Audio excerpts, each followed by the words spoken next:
सर्वांना सप्रेम जय भीम. नमो बुद्धाय. धम्मसंहिता यूट्यूब चॅनलमध्ये आपणा सर्वांचं स्वागत. विश्वरत्न बोधिसत्व महामानव डॉक्टर बाबासाहेब आंबेडकरांना 68व्या महापरिनिर्वाण दिनानिमित्त विनम्र अभिवादन. महापरिनिर्वाण दिनी धम्मसंहिता हाच अंतिम उपाय हा विषय सादर करीत आहोत. पहिला मुद्दा आहे या विषयाचा की भारत हा उत्सवाचा देश आहे. भारताला उत्सवाचा देश म्हणतात.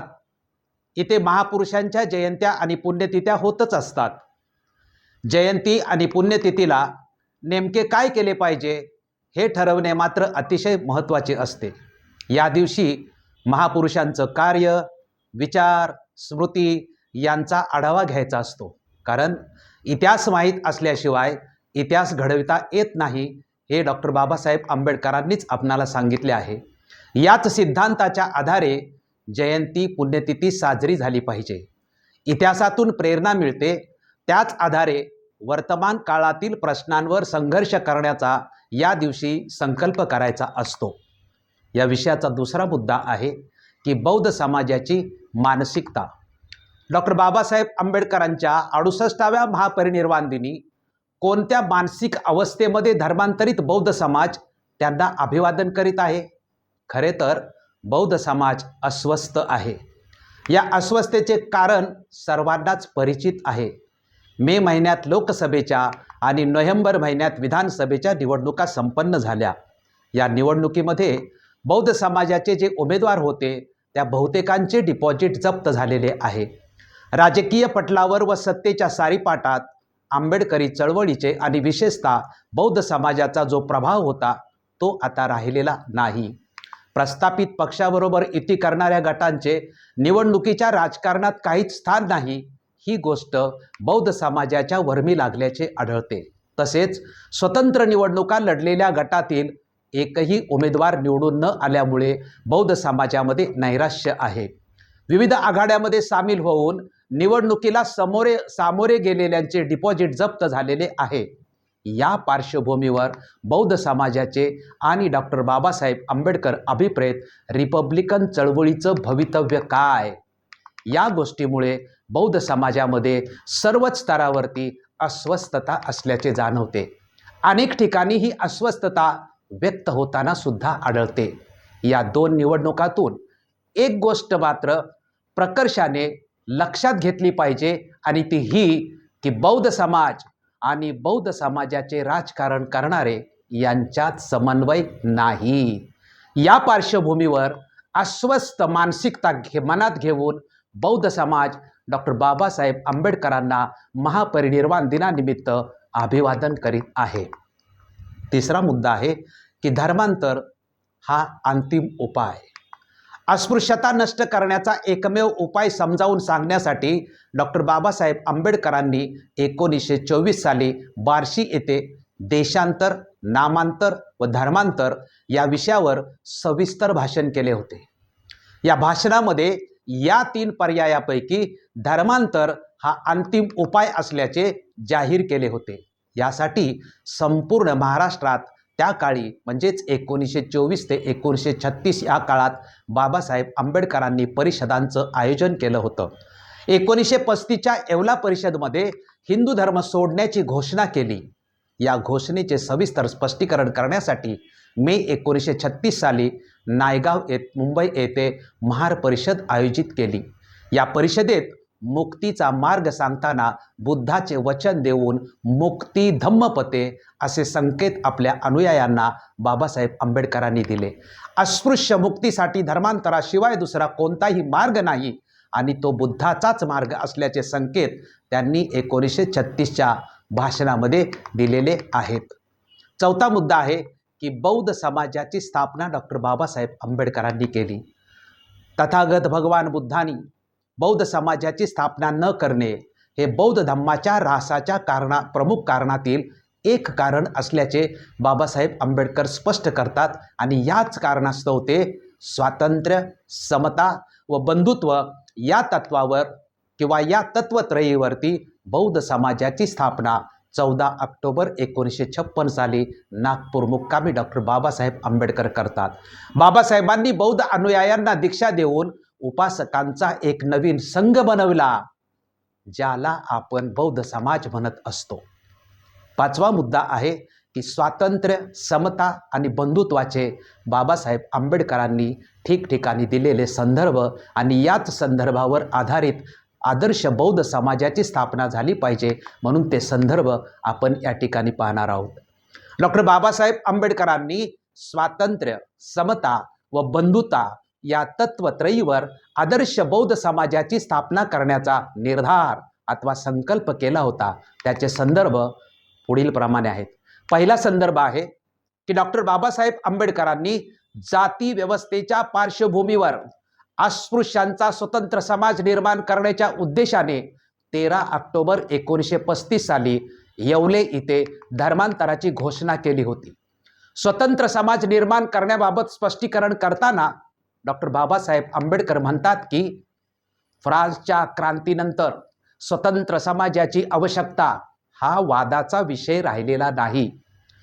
त्याचे दोन महत्त्वाचे घटक आहेत. त्यातला पहिला घटक म्हणजे व्यक्ती आणि समाज, आणि दुसरा घटक म्हणजे स्वातंत्र्य, समता व बंधुत्वावर आधारित सार्वजनिक नियम. दुसरा संदर्भ आहे डॉक्टर बाबासाहेब आंबेडकर आपल्या जीवनाचे तात्विक अधिष्ठानाबाबत म्हणतात की माझे जीवनविषयक तत्वज्ञान 3 शब्दात समूर्त झाले आहे: स्वातंत्र्य, समता व बंधुभाव. तिसरा संदर्भ आहे फ्रेंच राज्यक्रांतीवरून माझे जीवनविषयक तत्वज्ञान मी उसने घेतले आहे, असे मात्र कोणी समजू नये. तसे मी केलेले नाही असे निक्षून सांगतो. माझ्या तत्वज्ञानाचे मूळ राजकारणात नसून धर्मात आहे. माझे गुरु भगवान बुद्ध यांच्या शिकवणुकीतूनच हे तत्वज्ञान मी स्वीकृत केले आहे. चौथा संदर्भ आहे की जाती व्यवस्थेवर आधारित समाज व्यवस्थेला नकार देताना पर्यायी समाज व्यवस्थेबाबत मार्च 1936 सालच्या जाती निर्मूलन भाषणामध्ये बाबासाहेब आंबेडकर लिहितात की जर तुम्हाला जाती समाज नको असेल तर तुमचा आदर्श समाज कसा आहे असा प्रश्न तुम्हाला विचारला जाईलच. आपण मला विचारले तर माझा आदर्श समाज स्वातंत्र्य, समता व बंधुत्व यावर आधारित असेल. पाचवा संदर्भ आहे मुक्तिकोणपतेमध्ये डॉक्टर बाबासाहेब आंबेडकर म्हणतात की समाज व व्यक्तीच्या विकासाला सहानुभूती, समता आणि स्वातंत्र्य आवश्यक असते. सहावा संदर्भ आहे 1950 साली डॉक्टर बाबासाहेब आंबेडकर जातीवर आधारित समाजव्यवस्थेला पर्यायी समाजव्यवस्था ठामपणे मांडतात. सातवा संदर्भ आहे की संविधानाचे उद्दिष्ट भारतीय समाजव्यवस्था स्वातंत्र्य, समता, बंधुत्व व न्याय यावर आधारित निर्माण करण्याचे आहे. आठवा संदर्भ आहे 1951 मध्ये बुद्ध आणि त्यांच्या धम्माचे भवितव्य या ऐतिहासिक लेखामध्ये डॉक्टर बाबासाहेब आंबेडकर लिहितात की धर्माच्या नैतिक संहितेने स्वातंत्र्य, समता व बंधुता या तत्वांना मान्यता द्यावी, म्हणजे या 3 तत्वावर समाजव्यवस्था निर्माण झाली पाहिजे. नववा संदर्भ आहे क्रांती प्रतिक्रांती या पुस्तकामध्ये डॉक्टर बाबासाहेब आंबेडकर लिहितात की बुद्ध धम्म मानवतावादी, मैत्री, बंधुता, अहिंसा आणि नैतिक शीलावर आधारित आहे आणि तेच माझ्या जीवनाचे तात्विक अधिष्ठान आहे. त्यावरच आधारित आदर्श समाज व्यवस्था निर्माण झाली पाहिजे. हे आपण 9 संदर्भ स्वातंत्र्य, समता आणि बंधुताचे बाबासाहेब आंबेडकरांनी दिलेले पाहिलेले आहे. पुढचा मुद्दा 6वा आहे की बाबासाहेब आंबेडकरांच्या पार्थिवासमोर लाखो लोकांनी शपथ घेतली होती, त्या संदर्भामधला आहे. डॉक्टर बाबासाहेब आंबेडकरांच्या महापरिनिर्वाणानंतर 7 डिसेंबर 1956 साली दादरच्या स्मशानभूमीत त्यांच्या पार्थिव शरीरासमोर 3 लाख लोकांनी शपथ घेतली होती. काय, कोणती शपथ घेतली होती? तर ती शपथ अशी घेतली होती की आजपासून बौद्ध समाजाला आपण संघटित, सुसंस्कारित, शीलवान व आदर्श बौद्ध समाजाच्या रूपामध्ये प्रस्थापित करून डॉक्टर बाबासाहेब आंबेडकरांच्या भारत बौद्धमय करण्याच्या संकल्पाला साकार रूप द्यायचे आहे, ही शपथ घेतली होती. त्याच्या पुढचा मुद्दा आपला आहे की बुद्धत्वाच्या प्रवासाचे मात्र आपल्या समाजासमोर फार मोठे आव्हान होते. त्याचे स्पष्टीकरण असे की आदर्श बौद्ध समाज स्थापनेची शपथ घेतली होती, तरीही धम्मदीक्षा घेतलेल्या बौद्ध अनुयायासमोर फार मोठे आव्हान हे होते की त्यांचे सर्वस्व, त्यांचा मार्गदाता, त्यांचा मुक्तिदाता, त्यांच्याबरोबर त्यांना मार्गदर्शन करण्यासाठी मात्र आता इथून पुढे असणार नव्हता. बौद्ध धम्माची दीक्षा घेतली खरी, परंतु त्याचा पुढचा प्रवास कसा करायचा याचे अनुयायामध्ये अज्ञान होते. बौद्ध म्हणून आपल्याला धार्मिक, सामाजिक, सांस्कृतिक, शैक्षणिक, आर्थिक, राजकीय प्रवास नेमका कसा करायचा याबद्दलचे मार्गदर्शन डॉक्टर बाबासाहेब आंबेडकर करणार होते, परंतु नियतीने त्यांना हे काम करण्यास वेळ मिळू दिला नाही. 8वा संदर्भ आहे की चळवळ बाबासाहेबांच्या नंतर धम्माभिमुख ऐवजी राजकारणाभिमुख कशी झाली, त्याचं थोडक्यामध्ये तुमच्या समोर मी स्पष्टीकरण करतो की डॉक्टर बाबासाहेब आंबेडकरांच्या महापरिनिर्वाणानंतर शेड्यूल कास्ट फेडरेशनमध्ये काम करणाऱ्या मंडळीवरती बौद्ध समाजाच्या धार्मिक, सामाजिक, सांस्कृतिक, शैक्षणिक, आर्थिक, राजकीय या समाज व्यवस्थेच्या 6 अंगाच्या संपूर्ण विकासाची जबाबदारी येऊन पडली होती. बाबासाहेबांनी सुरू केलेल्या सर्व संस्था त्यांच्याकडेच होत्या. त्यांनी समाजाचे पालकत्वही स्वीकारले होते, परंतु त्यांनी त्यांचे सर्व लक्ष फक्त आणि फक्त राजकारणावर केंद्रित केल्याचे आढळते. त्यांनी शेड्यूल कास्ट फेडरेशन ऐवजी डॉक्टर बाबासाहेब आंबेडकरांनी संकल्पित केलेला रिपब्लिकन पक्ष, हे रिपब्लिकन पक्ष हे नाव धारण केले. रिपब्लिकन पक्षाची घटना म्हणजेच खुले पत्र यावर पक्षाची स्थापना न होता फक्त आणि फक्त रिपब्लिकन हे नाव घेण्यात आले. पुढे याचे रूपांतर अनेक गटात झाले. बौद्ध समाज धम्माभिमुख होण्याऐवजी राजकारणाभिमुख झाला आणि गेल्या 68 वर्षात हा समाज सर्व प्रश्नांची उत्तरे राजकारणात शोधत आहे. धार्मिक, सामाजिक, सांस्कृतिक क्षेत्राच्या विकासाचे मार्ग राजकारणात मिळत नाही हे तो विसरूनच गेलेला आहे. पुढचा मुद्दा आहे की मूलभूत प्रश्नांच्याकडे पूर्णपणे दुर्लक्ष केलं गेलं. ते मूलभूत प्रश्न काय आहेत? पहिला मूलभूत प्रश्न होता की धर्मांतरित बौद्धांसाठी प्रथमतः त्याची आचारसंहिता बनवणे अतिशय आवश्यक होते, परंतु या मूलभूत आणि पहिला प्रश्न होता त्याच्याकडे मात्र दुर्लक्ष करण्यात आले. दुसरा मूलभूत प्रश्न काय होता तर धर्मांतरानंतर अनुसूचित जात की धार्मिक अल्पसंख्याक यापैकी संविधानिक दर्जा नेमका कोणता हे या समाजाने ठरवणे अतिशय महत्त्वाचे होते. हा मूलभूत प्रश्न होता, तो गेल्या 68 वर्षात तसाच प्रलंबित आहे. तिसरा मूलभूत प्रश्न आहे की अनुसूचित जाती म्हणून नव्हे तर बौद्ध म्हणून आरक्षण मिळवणे हा मूलभूत प्रश्न होता. मात्र आज जातीच्या दाखल्या आधारेच आपल्याला म्हणजेच जातीवरच आपल्याला आरक्षण मिळत आहे. बौद्ध म्हणून आरक्षण मिळवण्यामध्ये आजही आपण यशस्वी झालो नाही. आणि चौथा जो मूलभूत प्रश्न आहे की गेल्या 68 वर्षात बाबासाहेब आंबेडकरांच्या पश्चात बौद्ध म्हणून ओळख मात्र हा समाज आपले निर्माण करू शकलेला नाही. तो धर्माने बौद्ध जरी असला तरी कायद्याने मात्र आजही तो हिंदूच आहे.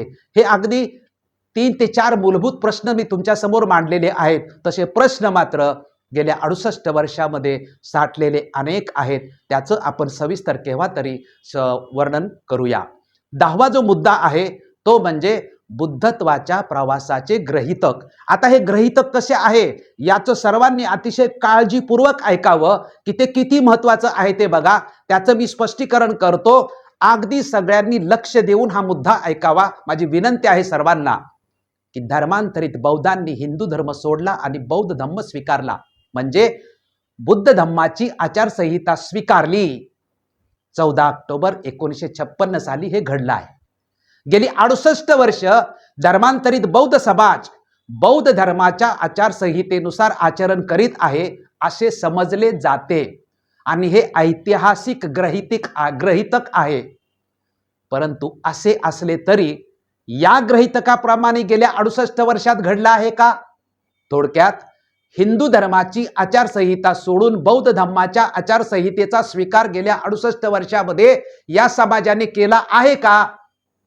या दोन्ही प्रश्नांची उत्तरे होय असे सांगितले जात असले तरी वास्तवाचा अभ्यास केल्यानंतर लक्षात येते की ते संपूर्ण सत्य नाही. धर्मांतरित बौद्धांनी पूर्णपणे हिंदू धर्माची आचारसंहिता सोडलेली नाही आणि बौद्ध धम्म व त्याच्या तत्वज्ञानावर आधारित आचारसंहितेची निर्मितीच गेल्या 68 वर्षामध्ये केली नाही. त्यामुळे धर्मांतरित बौद्ध हे अनुशासनहीन आहेत. अनुशासनहीनता हेच धर्मांतरित बौद्धांच्या सर्व समस्यांचं मूळ आहे. डॉक्टर बाबासाहेब आंबेडकर अभिप्रेत धम्म तत्वज्ञानावर आधारित आचारसंहिता म्हणजेच धम्मसंहिता निर्माण करणे हा त्यावरती एकमेव उपाय आहे असा आमचा ठाम ही जी भूमिका आहे आमची. 11वा मुद्दा आहे की समतोल विकास. हा सुद्धा मुद्दा अतिशय महत्त्वाचा आहे. कसा तो पहा. धार्मिक, सामाजिक, सांस्कृतिक, शैक्षणिक, आर्थिक व राजकीय ही समाज व्यवस्थेची 6 अंगे आहेत. या 6 अंगांनी जगातला प्रत्येक व्यक्ती, समाज, संस्था, राज्य, राष्ट्र विकसित होत असते. या 6 पैकी कोणतेही एक अंग कमकुवत झाले तर समाज या क्षेत्रात प्रगतीहीन होतो. ही 6 अंगे समाजाच्या अस्तित्व व विकासासाठी सक्तीची आहेत, ती औपचारिक नाहीत. याची उदाहरणादाखल किंवा याच्या स्पष्टीकरणात्मक असं म्हणायचं असेल तर अगदी थोडक्यात स्पष्टीकरण असे की एखादा समाज, धार्मिक क्षेत्रात मागे पडलेला समाज नैतिकता हरवून बसतो.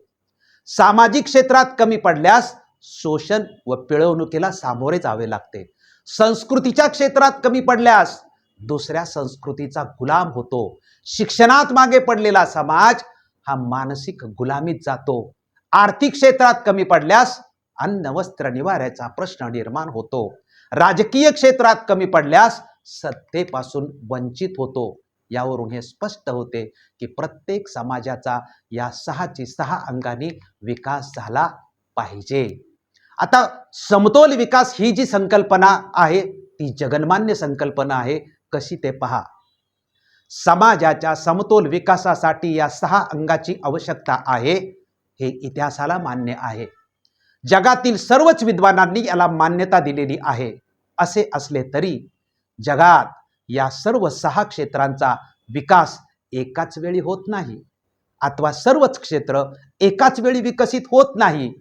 एक एक क्षेत्र विकसित होत जाते आणि मग सर्व क्षेत्र विकसित झाल्यानंतर त्या समाजाचा समतोल विकास झाला असं समजलं जातं. संपूर्ण क्षेत्र विकसित झाल्यानंतर त्या विकासाला समतोल विकास असं म्हटलं जातं.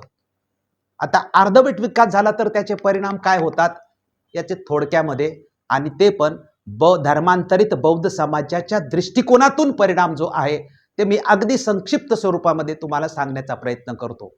समतोल विकास टिकवण्यासाठी सर्व क्षेत्र एकमेकाला मदत करीत असतात, कारण ते एकमेकाशिवाय अस्तित्व टिकवू शकत नाही आणि विकासही करू शकत नाहीत. हा मुद्दा धर्मांतरित बौद्ध समाजाने लक्षात घेतला पाहिजे, त्यावर चिंतन केलं पाहिजे. का? त्याचे कारण असे की शिक्षणाच्या प्रगतीमुळे नोकरी मिळाली, त्यामुळे आर्थिक परिस्थिती सुधारली, त्यातून राजकीय जागृतीही आली. हे गेल्या 68 वर्षामध्ये घडले. परंतु धार्मिक, सामाजिक, सांस्कृतिक या क्षेत्राचा विकास न झाल्यामुळे पुन्हा हा समाज शैक्षणिक, आर्थिक व राजकीय क्षेत्रात मागे पडलेला आहे. हे लक्षात घेणं अतिशय आवश्यक आहे. आता ही जी समाजाच्या विकासाची किंवा समाज व्यवस्थेची 6 अंग आहेत, या 6 अंगाचा एकाच वेळी विकास होत नाही. तर याच्यातला सर्वात प्रथम कुठल्या अंगाचा विकास झाला पाहिजे ही संकल्पना अतिशय महत्त्वाची आहे. त्याचे स्पष्टीकरण मी तुमच्या समोर देतोय. ते असे की हा महत्त्वाचा मुद्दा म्हणजे समाजाच्या 6 अंगातील प्रथम कोणत्या अंगाचा विकास झाला पाहिजे जेणेकरून ते अंग इतर अंगांना विकसित करण्यासाठी मदतगार ठरेल. या 6 अंगापैकी प्रथम काय, या बाबतीत जगातील विद्वानांच्या मध्ये मतभेद आहेत. संस्था, संघटना, राजकीय पक्ष यांच्यात मतभेद आहेत. देशादेशात मतभेद आहेत. समाजवादी गट म्हणतो प्रथम सामाजिक, साम्यवादी गट म्हणतात की प्रथम आर्थिक, काही विद्वान म्हणतात की प्रथम राजकारण, काही म्हणतात की प्रथम संस्कृती. प्रथम राजकीय सुधारणा की सामाजिक सुधारणा याचा संघर्ष भारतीयामध्ये ब्रिटिश काळामध्ये झालेला आहे, हे सर्व विदित आहे. या 6 अंगापैकी प्रथम काय आणि या 6 अंगाच्या विकासाचा क्रम नेमका कसा लावायचा, या बाबतीत जगात केव्हाच आणि कुणाच्यातही एकमत झालेलं नाही. 6 अंगाची आवश्यकता आहे, याला अख्खं जग मान्यता देते. परंतु प्रथम कोणते अंग, याबाबत मात्र या जगामध्ये सर्व क्षेत्रातल्या लोकांच्या मध्ये मतभेद आहेत. हे जगातलं वास्तव आहे. आता या 6 अंगापैकी प्रथम काय, हे डॉक्टर बाबासाहेब आंबेडकरांनी संशोधनात्मक पद्धतीने कसं सांगितलेलं आहे, त्याचं स्पष्टीकरण मी तुमच्या समोर ठेवतो. बौद्ध समाजाने त्या स्पष्टीकरणावरती अतिशय काळजीपूर्वक चिंतन करण्याची आवश्यकता आहे असं मला वाटतं. बाबासाहेब आंबेडकर म्हणतात की प्रथम धर्मक्रांती झाली पाहिजे. त्याचं स्पष्टीकरण असं की डॉक्टर बाबासाहेब आंबेडकरांनी जागतिक स्तरावरती संपूर्ण मानवी जीवन विभक्त करणाऱ्या या ज्वलंत प्रश्नावरती संशोधनात्मक अभ्यास केला आहे. त्यांनी प्रथम धर्माला व त्याचबरोबर समाजाला प्राधान्य दिले आहे. धर्मक्रांतीतूनच राजकीय क्रांती, या बाबासाहेबांच्या सिद्धांताचे स्पष्टीकरण मी तुमच्यासमोर मांडतो. ते असे आहे. डॉक्टर बाबासाहेब आंबेडकर म्हणतात की सर्व राजकीय क्रांत्याच्या अगोदर धार्मिक आणि सामाजिक क्रांत्या घडून येतात. याला इतिहास दुजोरा देतो. मार्टिन लुथरने केलेल्या धार्मिक सुधारणा युरोपातील लोकांच्या राजकीय मुक्तीच्या अग्रदूत होत्या. पूजाविधीचे सुलभीकरण व नियमनाचा आग्रह धरणाऱ्या प्युरिटिझम चळवळीने इंग्लंडमध्ये राजकीय स्वातंत्र्याकडे वाटचाल केली. तिने अमेरिकन स्वातंत्र्य युद्ध जिंकले. ही एक धार्मिक चळवळ होती प्युरिटिझमची. तीच बाब मुस्लिम साम्राज्यालाही लागू पडते. राजकीय सत्ता म्हणून उदयाला येण्यापूर्वी अरबांना प्रेषित मोहम्मदाने सुरू केलेल्या परिपूर्ण धार्मिक क्रांतीच्या प्रक्रियेतून जावे लागते. भारतीयाचा इतिहास किंवा भारतीय इतिहास सुद्धा जागतिक इतिहासाच्या निष्कर्षाची पाठराखण करतो. याबाबत डॉक्टर बाबासाहेब आंबेडकर म्हणतात की चंद्रगुप्ताने नेतृत्व केलेल्या राजकीय क्रांतीला बुद्धाच्या धार्मिक आणि सामाजिक क्रांतीची पार्श्वभूमी होती. छत्रपती शिवाजी महाराजांच्या नेतृत्वाखाली झालेल्या राजकीय क्रांतीपूर्वी महाराष्ट्रात संतांनी धार्मिक क्रांती आणि सामाजिक सुधारणा घडवून आणल्या होत्या. शिखांच्या क्रांतीपूर्वी गुरु नानकाच्या नेतृत्वाखाली धार्मिक आणि सामाजिक क्रांती होऊन गेली होती. यात आणखी उदाहरणांची भर घालणे अनावश्यक आहे. एखाद्या समाजाच्या राजकीय कक्षा विस्तारण्यासाठी त्यापूर्वी त्यांची मन व आत्मा मुक्त होणे आवश्यक आहे. हे सिद्ध करण्यासाठी एवढीच उदाहरणे पुरेशी आहेत असं डॉक्टर बाबासाहेब आंबेडकर म्हणतात. बौद्ध धम्म ही धार्मिक क्रांती, हे पुढे बाबासाहेब आंबेडकर म्हणतात की बौद्ध धम्म ही धार्मिक क्रांती फ्रान्सच्या क्रांतीपेक्षा फार मोठी होती. नंतर सामाजिक व राजकीय क्रांती ती परावर्तित झाली. पुढे स्पष्टीकरण करताना बाबासाहेब आंबेडकर म्हणतात की प्रथम धार्मिक व सामाजिक क्रांती झाली पाहिजे. धार्मिक व सामाजिक अधिष्ठान असलेली चळवळ ही त्याच्या अनुयायांच्या इतर ही चळवळी बळकट करण्याचे शक्तिस्थान आहे. त्यामुळेच त्यांनी धार्मिक व सामाजिक चळवळ उभी करण्याचे महत्त्व प्रतिपादित केलेलं आहे. पुढचा मुद्दा आहे अगदी छोटासाच की 2 वाक्याचा, तो म्हणजे धर्म हा सत्तेचा स्रोत आहे असं डॉक्टर बाबासाहेब आंबेडकर म्हणतात. त्याचं स्पष्टीकरण किंवा बाबासाहेबांचा संदर्भ असा, डॉक्टर बाबासाहेब आंबेडकर लिहितात की किंवा म्हणतात की मानवी समाजाचा कुणी अभ्यासक आर्थिक सत्ता हीच एकमेव सत्ता आहे असं मान्य करणार नाही. व्यक्तीचा सामाजिक दर्जा हाच बऱ्याचदा सत्ता आणि अधिकाराचा स्रोत बनतो. हे सामान्य माणसावर असलेल्या महात्म्यांच्या प्रश्नावरून स्पष्ट होते. आता बघा बाबासाहेब आंबेडकर काय म्हणतात ते. भारतातील कोट्याधीश लोक जवळ दमडी नसलेल्या कफल्लक साधू आणि फकीरांच्या आज्ञेचे पालन का करतात? भारतातील कोट्यावधी दरिद्री लोक त्यांची एकमेव संपत्ती असलेले किडूक मिडूक विकून बनारस किंवा मक्का मदिनाला का जातात? धर्म हा सत्तेचा स्रोत आहे हे भारताच्या इतिहासाने सोदाहरण पटवून दिले आहे. धर्म हा पैशापेक्षा महत्वाचा नसला तरी त्याच्या एवढाच सत्तेचा महत्वाचा स्रोत असू शकतो, असेच हे उदाहरण दर्शवित नाही का, असं डॉक्टर बाबासाहेब आंबेडकर म्हणतात. पुढे बाबासाहेब आंबेडकर म्हणतात की फक्त आर्थिक सुधारणा पाठपुरावा करण्याच्या योग्यतेच्या आहेत असा आग्रह धरून चालणार नाही.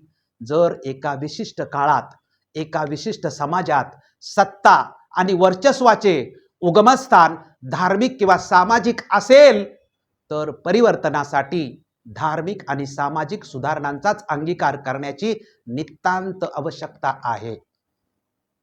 बाबासाहेब आंबेडकरांच्या या सर्व सिद्धांताचा अभ्यास केल्यानंतर जर आपण गेल्या 68 वर्षामध्ये धर्मांतरित बौद्धांची नेमकी भूमिका काय होती याचा जर विचार किंवा साकल्याने अभ्यास केला तर आपल्या लक्षात येतं की 1956च्या नंतर धर्मांतरित बौद्धांची भूमिका डॉक्टर बाबासाहेब आंबेडकरांच्या भूमिकेशी विसंगत असल्याचे आढळते. डॉक्टर बाबासाहेब आंबेडकर प्रथम धार्मिक व सामाजिक क्रांतीची भूमिका मांडतात, तर त्यांचा अनुयायी वर्ग प्रथम राजकीय आणि आर्थिक क्रांतीची भूमिका मांडतो. संपूर्ण चळवळ राजकारणाकडे आकर्षित म्हणजेच राजकारणाभिमुख झालेली आपल्याला आढळते.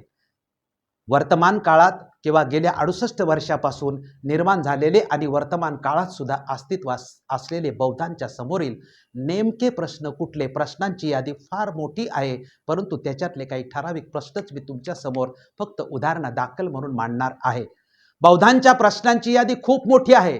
68 वर्षापासून बौद्ध म्हणून प्रश्न प्रलंबित आहेत. त्यातील काही महत्त्वाचे प्रश्न म्हणजे पहिला प्रश्न, बौद्ध म्हणून ओळख निर्माण करणे, हा पहिला मुद्दा आपल्या समोर आहे. जातीचा उल्लेख न करता बौद्ध म्हणून आरक्षण मिळवणे, हा दुसरा प्रश्न आहे. धर्माने बौद्ध व कायद्याने हिंदू ऐवजी धर्माने व कायद्यानेही बौद्ध म्हणून ओळख निर्माण करणे. चौथा मुद्दा आहे, संविधानिक दर्जा ठरवला पाहिजे. म्हणजेच आपण नेमके कुठल्या अनुसंविधानिक दर्जाचे, अनुसूचित जातीचे की धार्मिक अल्पसंख्याकाचे, यापैकी सर्वांचा म्हणजे धर्मांतरित सर्व बौद्धांचा एकच संविधानिक दर्जा असला पाहिजे. तो आपण अजूनपर्यंत ठरवू शकलो नाही. हा समाज 2 धर्माचे पालन करतोय, त्या 2 धर्माचे पालन करणं थांबवण्याची आवश्यकता आहे. कारण बाबासाहेब आंबेडकर म्हणतात की बौद्ध धर्माच्या ऱ्हासाच्या कारणातील हे एक कारण महत्त्वाचं आहे, 2 धर्माचं पालन करणे. 6वा प्रश्न आहे की या समाजाचा स्वतंत्र पर्सनल लॉ असण्याची आवश्यकता आहे. जोपर्यंत तो असणार नाही तोपर्यंत धर्माने बौद्ध आणि कायद्याने हिंदू, बुद्ध विहार व्यवस्थापन कायदा आपला झाला पाहिजे. म्हणजेच समाजाच्या ऐक्यासाठी बौद्धांची आचारसंहिता हा विषय त्याच्यामध्ये आहे. त्यानंतर जनगणनेमध्ये बौद्ध म्हणून आपली नोंद करणे हे आवश्यक आहे. पुढचा जो मुद्दा आहे की बौद्धांची आचारसंहिता नसण्याचे काय परिणाम आहेत. आचारसंहिता, कोणतीही आचारसंहिता 3 सिद्धांतावर निर्माण केली जाते. 1 तत्व, 2 नियम व 3 न्याय. तत्वामध्ये आपण म्हणतो की स्वातंत्र्य, समता, बंधुत्व ही तत्व असली पाहिजेत. नियम म्हणजे धर्मांतरित बौद्धांचे आचरणाचे नियम आणि न्याय म्हणजे तत्व व नियम यांचे संरक्षण करणारी व्यवस्था. अशी आचारसंहिता नसण्याचे परिणाम जे काय झालेले आहेत आमच्या समाजावर, ते म्हणजे आचारसंहिता नसणे म्हणजे तत्वाशिवाय प्रवास करणे. तत्वज्ञानाशिवाय प्रवास हा दिशाहीन असतो. आचरणाचे नियम नसणे म्हणजे स्वैराचारी वागणूक असणे. आणि 3रा सिद्धांत न्यायाचा आहे. समाजात न्याय यंत्रणा नसणे म्हणजे वाद मिटण्याऐवजी वाढत जाऊन त्याचा विपर्यास होणे. 1956 पासून धर्मांतरित बौद्ध समाजामध्ये जेवढे वाद निर्माण झाले ते मिटवणारी यंत्रणा निर्माण न केल्यामुळे वादाचे विपर्यास झालेत. वाद होणे, मतभेद होणे हे त्या समाजाचे जिवंत लक्षण आहे. ते वाद होणे, मतभेद होणे हे कधीही चुकीचं नसतं. परंतु वाद निर्माण झाल्यानंतर तो मिटवण्यासाठी न्यायव्यवस्थेचा अभाव ही अतिशय महत्त्वाची गोष्ट असते. न्यायव्यवस्था असण्याची आवश्यकता आहे, परंतु गेल्या 68 वर्षामध्ये आमच्या समाजामध्ये ती केलेलीच नाही. बाबासाहेब आंबेडकरांनी बुद्ध आणि त्यांचा धम्म या ग्रंथाचा जो 4था खंड आहे, त्या 4थ्या खंडामध्ये एक वाक्य सांगितलेलं आहे, ते अतिशय महत्त्वाचं आहे. त्यामध्ये बाबासाहेब आंबेडकर म्हणतात, आणि ही धम्माची व्याख्या सांगत असताना बाबासाहेब आंबेडकरांनी म्हटलं आहे की धम्माबरोबरच धम्माचं उल्लंघन करणाऱ्याला शिक्षा करणारी न्यायव्यवस्था असली पाहिजे. शेवटचा आपल्या यामधला आहे मुद्दा, तो म्हणजे की उपाय. बौद्ध आचारसंहिता म्हणजे धम्मसंहिता निर्माण करणे. हा वरील परिणामांच्या वरती, म्हणजे आपण जे सगळे परिणाम सांगतोय त्यावरती एकमेव उपाय धम्मसंहिता म्हणजेच बौद्धांची आचारसंहिता निर्माण करणे हा आहे. ज्या दिवशी आचारसंहिता निर्माण होईल त्या दिवशी संपूर्ण बौद्ध समाज पंचशिलेच्या झेंड्याखाली एकत्र येईल. डॉक्टर बाबासाहेब आंबेडकरांची त्या दिवशी धम्मक्रांती यशस्वी होईल. हा एकत्र आलेला समाज कुठे? बुद्ध विहारात एकत्र आलेला बौद्ध समाज आपले धार्मिक, सामाजिक, सांस्कृतिक, शैक्षणिक, आर्थिक व राजकीय जीवन कसे प्रस्थापित करायचे तो ठरवेल ना.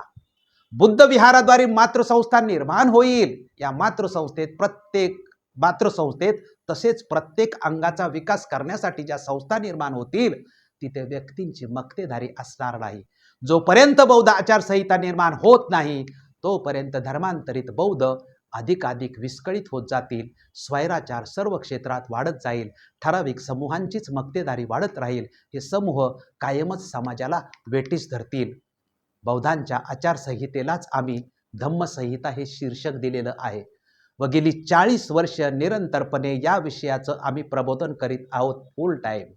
बौद्धांच्या धार्मिक, सामाजिक, सांस्कृतिक, शैक्षणिक, आर्थिक व राजकीय विकासासाठी बौद्धांची आचारसंहिता म्हणजे धम्मसंहिता, याशिवाय दुसरा कोणताही उपाय नाही असा आमचा ठाम विश्वास आहे. या विषयाच्या अधिक माहितीसाठी आमचे स्वतंत्र व्हिडिओ आहेत, ते आपण पाहावे. तसेच धम्मसंहिता या विषयावरती मी स्वतः माझी एकूण 53 पुस्तकं आहेत, जवळजवळ 20 पुस्तकं या विषयावरती मी लिहिलेली आहेत. ते ज्याला अधिक माहिती घ्यायची आहे त्याने ती पुस्तकं सुद्धा वाचावी.